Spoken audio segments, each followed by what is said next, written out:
had an affair who hated traditional roles too, but now I lost my husband and lost love for my affair. Hey Reddit, did you ever imagine traditional roles could cause cheating and a separation? Well, that happened to me and I need to get it off my chest. I'm not looking for sympathy or forgiveness. I know what I did was wrong, and I'm trying to make sense of it all. Maybe writing it down will help me understand how I ended up here. So, here it goes.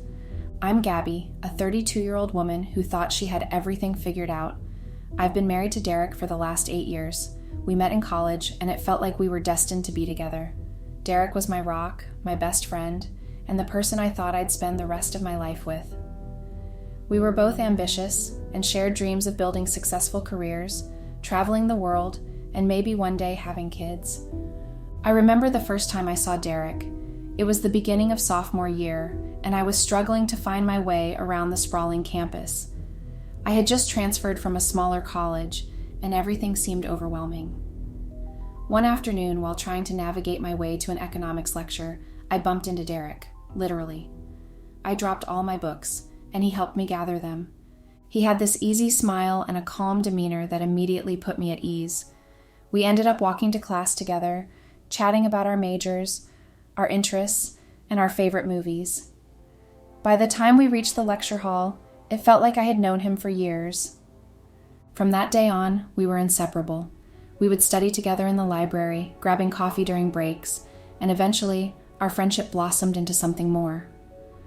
Our first date was a simple picnic in the park, but it was perfect. We talked for hours, lying on a blanket under the stars, sharing our dreams and fears. Derek told me about his plans to become a successful architect, and I shared my aspirations of becoming a journalist. It felt like we were two pieces of a puzzle that fit perfectly together. Life had a funny way of changing our plans. After college, Derek landed a fantastic job offer in a new city. It was an opportunity we couldn't pass up, so we packed our bags and moved. Our new life was exciting at first. We got a beautiful apartment, met new friends, and enjoyed exploring our new city. But soon, the excitement started to fade, replaced by the demands of our everyday lives. Derek's job was incredibly demanding. He worked long hours and was often too tired to do much when he got home. I was working full-time too, but I found myself taking on the bulk of the household responsibilities. I was cooking, cleaning, doing laundry, and managing our social calendar. It wasn't like Derek didn't want to help, but his job left him drained. I understood it, but it didn't make things any easier. Our relationship began to change. The late-night conversations that once brought us so close were replaced by discussions about bills, chores, and work. Our spontaneous weekend getaways became rare, and our intimate moments felt like they were happening out of obligation rather than desire. I started feeling more like a roommate than a wife. I missed the connection we once had, the feeling of being truly seen and understood. Our new city was a bustling metropolis, full of life and energy. Initially, we spent weekends exploring every corner, visiting museums, trying out new restaurants, and making new friends. I remember our first night in the city. We had dinner at a cozy little bistro downtown. The food was amazing, and we laughed and talked like we always did. For a while, it felt like we were on an extended vacation. But as Derek's job became more demanding, those carefree days became fewer and farther between.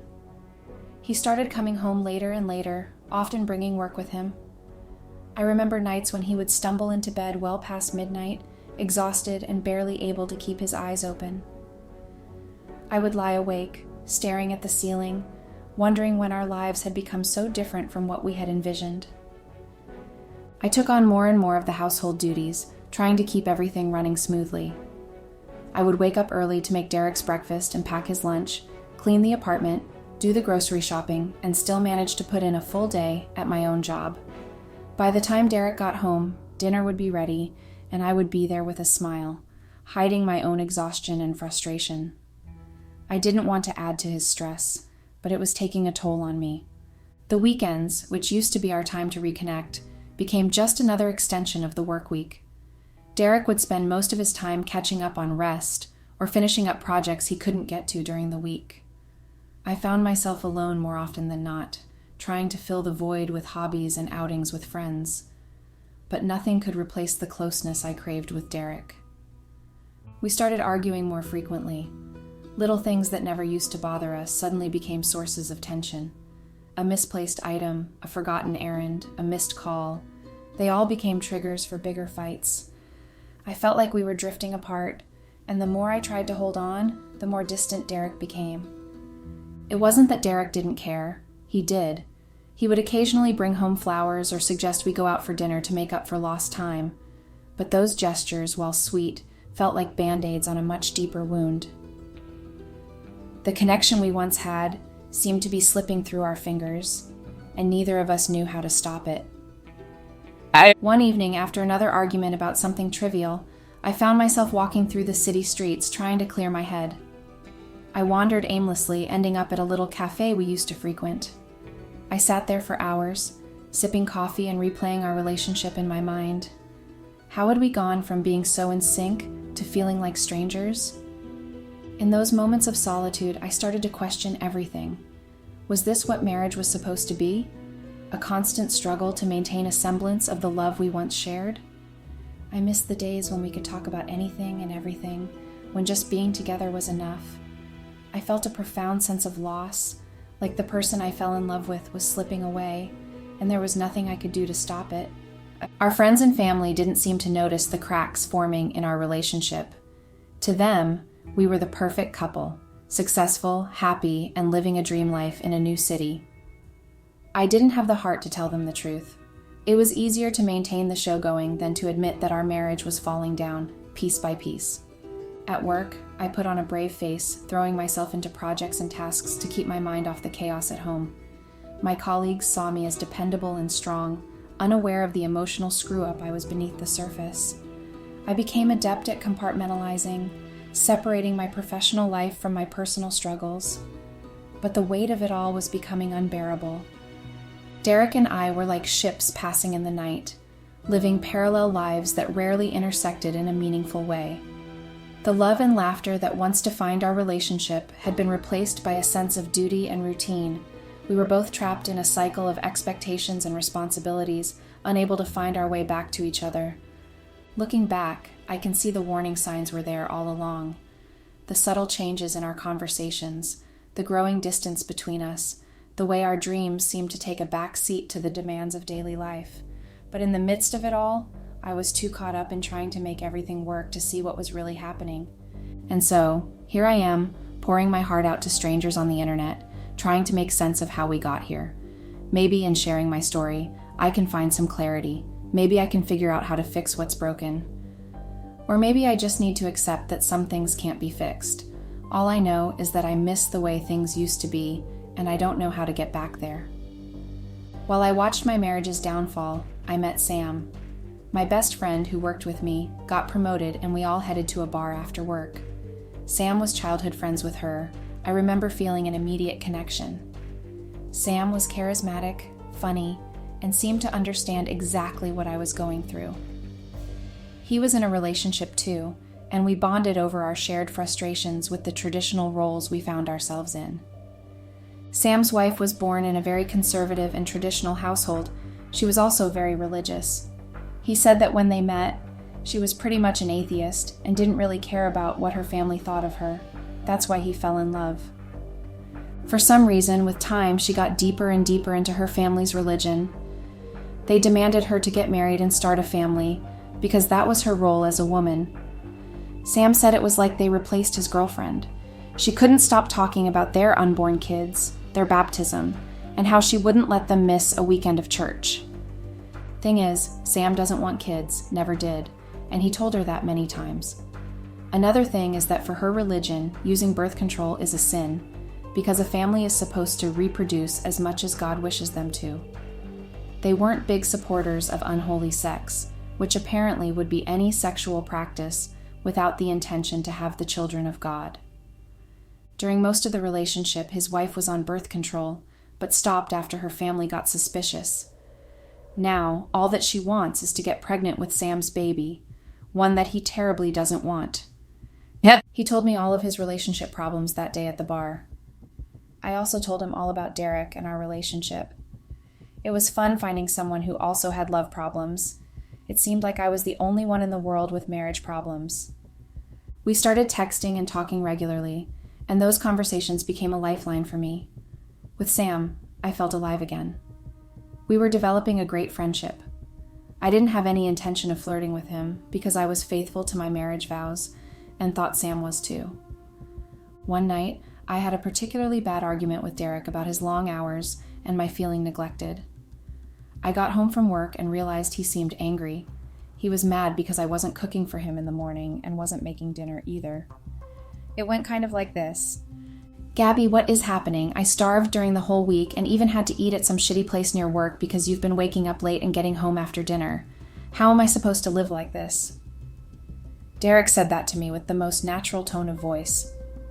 Sat down at the couch, holding a glass of bourbon. I wanted to pick up that glass and smash it on his head, but instead I answered, "There's food in the fridge and everywhere in the kitchen. Make it yourself. You're a grown man and I'm not your mommy." "I work all day and I have to come to my own house and cook? What kind of man does that?" Derek said, to which I answered, "I do that because I also have a full-time job. Ever since we got to this damn city, I have been cooking and cleaning for you like a little bitch. If you were grateful for it, I might even keep doing it, but you act as if that was my obligation. I'm not your mom and I don't even have your kids to be doing all this house labor like a housewife." I wished I married someone like my mom. At least I wouldn't be starving right now. He said the perfect thing for me to answer with the thought that comes to my mind every time I'm doing the chores he neglects. "Well, Derek, then you should probably pick up your things, go to your mother's house, eat her food, and make love to her after, since you dream about it so much. You annoy me, so I'm leaving and we'll get back tomorrow. Have fun at dinner." I didn't give him time to answer and just slammed our apartment door on my way out. I texted Sam right after I got into the elevator. We met up for coffee, which turned into dinner. I found myself pouring my heart out to Sam. He listened, really listened, in a way I hadn't felt in a long time. He distracted me and I wasn't even thinking about Derek anymore. Our friendship started innocently, but the attraction between us was undeniable. We stopped at a liquor shop, not to buy alcohol, but something we missed and couldn't have anymore because of our spouses. Cigarettes. I stopped smoking after I met Derek. He didn't like the smell, and it was past the time for me to quit. At least he caused something good for my health. I was always grateful for it, even having a secret desire for smoking sometimes. Nope. We stood in front of the car in the empty parking lot, smoking and talking. We got so involved that at a certain point I turned and smiled at Sam. He didn't even hesitate and kissed me. I felt butterflies. It was amazing. We spent a few minutes making out, not being able to get away from each other. I pulled him to get inside my car. We got in the back seat, and what happened next, you probably already know. I knew what I was doing was wrong, but I couldn't help myself. Sam made me feel like the woman I used to be, vibrant, desired, and free. The affair escalated quickly, and the guilt was immediate and overwhelming, but so was the rush of emotions. I felt trapped in my own life, and Sam was my escape. I convinced myself that this was what I needed to be happy, to feel something again. When I came home the next day, Derek apologized and realized he was only thinking about himself, and he didn't realize how burned out I was trying to juggle between work and house chores. He dressed himself up and took me out to dinner. For him, things were fine, but I couldn't stop thinking about Sam. As a way for us to end our war and get over our fight, Derek suggested we hired a maid. I brought up that subject many times during our relationship, but he always said it was unnecessary, since it was just the two of us, coming from someone who never did chores in the house. I felt happier with a maid in our house, and especially at my occasional encounters with Sam. We couldn't see each other all the time because of our spouses, but we always found a special time for us. Back at home, Derek and I continued to drift apart. He knew something was off, but he trusted me and didn't press too hard. I became an expert at hiding my tracks, making excuses, and living a double life. The guilt bothered me. It wasn't killing me or anything, but it was there. The fear of losing the excitement I found in Sam kept me going. I felt like I was spiraling, unable to stop myself from making decisions I knew would lead to disaster. Sam and I shared a lot of similarities in our dissatisfaction with our lives. He hated the traditional roles just as much as I did. We would talk for hours about our dreams, our frustrations, and what we wanted from life. He made me feel like I wasn't alone in my feelings, and that was intoxicating. We had this connection that I thought was missing in my marriage, but deep down, I knew it wasn't sustainable. On a random weekend after a few months of affair, Sam's wife traveled to visit her family. Sam pretty much got on his knees begging for her not to take him with her. She was hesitant, but he promised he'd agree to try for a baby with her once she came back. Sam started avoiding doing the deed with his wife because it felt like an animal's insemination. She only wanted to do what would get her knocked up, which was a bad side. But the worst for Sam was having to get her pregnant, since he didn't want kids. He avoided it as much as he could, but between seeing her crazy conservative and traditional family and promising something he could figure out how to escape, it was better to stay home and tell her he'd do it and not complain. I told Derek I had to work late, which wasn't really a problem since he responded to my text with a selfie of him at the office saying, "Me too," and a sad face. I went to Sam's apartment and we spent all night on the most romantic date ever. I remember it was around 9 o'clock, 1 hour left for me to go home without being suspicious. Sam and I were in his guest bedroom because his room had a lot of pictures and religious symbols. It was already weird for him to do it with his wife there. Imagine with another woman. We were laying on the bed, talking after great long hours of pleasure. Sam put his hand on my face and gently pressed his fingers on my skin. I felt chills. It was the most intimate touch we ever had. God, Gabby. I wish I had met you before. I could easily propose to you right now, if I even could. I laughed to hide my sadness. I would easily marry you if I didn't have to cook and wash your underwear. He laughed back and said, I do my own laundry. My wife doesn't even touch my underwear, whether I'm wearing them or not. She is very lucky to have you then. I whispered and kissed his lips softly. He smiled and then answered me. Actually, I'm lucky to have you. You're so beautiful and perfect. That jerk doesn't deserve you. Yeah, well, I thought he did for many years until we moved here and our connection just disappeared.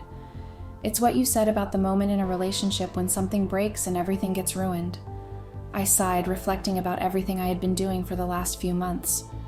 The moment for me was my amazing girlfriend accepting the religion she denied her whole life just for peace with her family, and yours was your boyfriend getting promoted and transporting himself to the 50 ES. Are we horrible people? Sam asked me jokingly. We are cheating on them, so yes. It seemed like I was more guilty about it than Sam. I feel horrible holding myself from saying how much I love you, because I know we can't leave the situation we're in, and that just makes things worse. But I love you, Gabby. I was deeply depressed with everything that was going on in my life. You made me happy when I needed the most. What Sam said caused a tear to go down my face. I knew some part of me was still attached to Derek. That's why I couldn't say I love you back to Sam. But the biggest pain in my heart was knowing Sam would never be mine, and I'd never be his. A few days later, something felt off.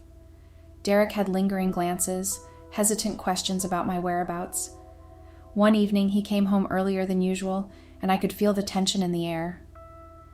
Gabby, can we talk? He asked, his voice unusually calm. I nodded, trying to keep my composure as we sat down on the couch. Are you happy with us? He started. I was caught off guard by the directness of his question. Of course, Derek. Why do you ask? He sighed, running his fingers through his hair. I've noticed you've been different lately. Distant. I just want to know if there's something going on. I hesitated, my heart racing. It's just work, Derek. I'm stressed, that's all. He looked at me, his eyes searching mine for a sign of the truth. Are you sure it's just work? Yes, I'm sure. I couldn't look him in the eye. I know about you and Sam, he said quietly, his words slicing through the air like a knife. I felt my heart drop, my breath catching in my throat. What are you talking about? Derek reached into his pocket, pulling out his phone. He showed me a series of photos, Sam and I together, kissing, holding hands. My world crumbled around me as I realized he had been tracking my every move. How did you... I stammered, but he cut me off. I hired a private investigator, he said, his voice cold. I needed to know the truth. The day we had lunch together at the mall, I met you there because we were both working. You sent me your location so I could find you, but you forgot to turn it off. You went to some apartment building during your work hours. All I could think was, what is she doing there? That's why I hired someone. I was silent. It felt like I was physically unable to speak. He stared at me looking for a reaction, but I just stared at him back, completely lost. You betrayed me, Gabby, he shouted, pacing the living room.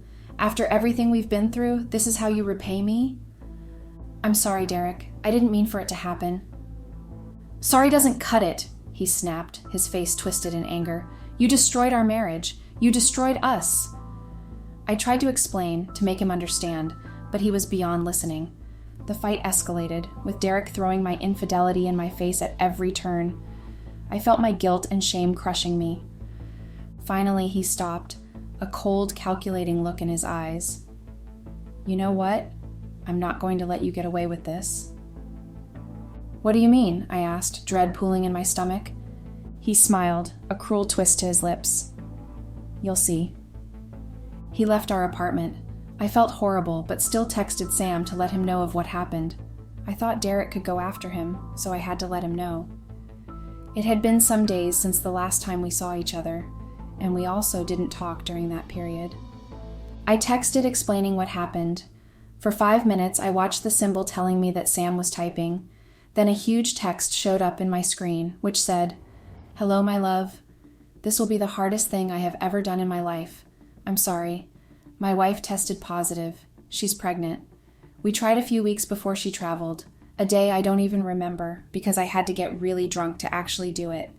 At least she didn't make me do it again, like I had promised her. Even though all this is against my will, I have to own up to my actions. After you left my house on Friday, I could only think about leaving her and finally be able to be happy with you, even if I had to convince you to leave your husband. When she got home and told me, I cried my eyes off, not out of happiness, but because I knew I'd lose you. I'm sorry, my beautiful Gabby. We can't see each other anymore. I grew up with an irresponsible dad who didn't care about me. That's why I never wanted to have kids. But now it's done, and I'd rather jump off a bridge than be like my father. I have to be here with my family, without secrets and affairs, which would eventually come out and ruin my family. I love you, Gabby. Derek is still not good for you. I hope you have a good life. I'll try not to be miserable in mine. Goodbye. I couldn't stop crying. I kept reading the text again and again, hoping his words would change. With a snap of a finger, my life was officially broken and ruined.